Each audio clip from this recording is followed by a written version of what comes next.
dobro jutro. Pa vola, evo, najkraće rečeno.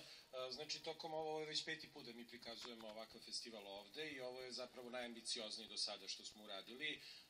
Tokom 5 dana, proteklih 5 dana, prikazali smo 12 filmova iz nekoliko frankofonskih zemalja, znači pre svega naravno Francuske, ali i Kanade, Belgije, Švajcarske, Egipta i Alžira i Srbije, zato što i Srbija posmatraš frankofonije. Tokom ovih filmova, kako da kažem, bilo je uglavnom sala puna.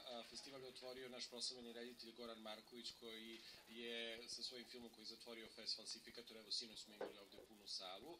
Ono što treba da napomenem, pored Doma omladine, znači imali smo projekcije i u bioskopu Fontana na Novom Beogradu, tako da pokrivamo ceo grad.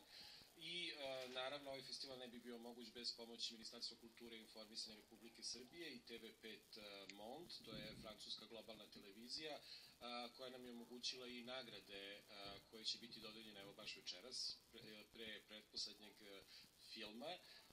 Znači ove nagrade, to će biti jedan srećni gledalac dobit će televizor, a 5 gledalaca dobit će... U boji, jel? Pa da, nadam se, onaj home video, kažu onako veliki. Koji filmovi će zatvoriti festival?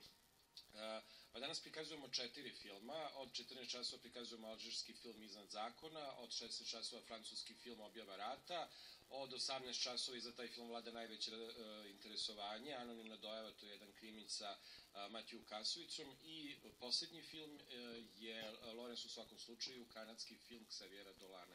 Koja je cena ulaznica? Cena ulaznica je 150 dinara, a sve informacije možete dobiti na našem sajtu domomladine.org. Hvala vam. Eto i predloga kako možete da iskoristite današnji dan ukoliko ste ljubitelji filmova u bioskopu Fontana na Novom Beogradu, kao i ovde u Domu omladine od 14 sati. Možete uživati u filmovima francuskog govornog područja. Vlado?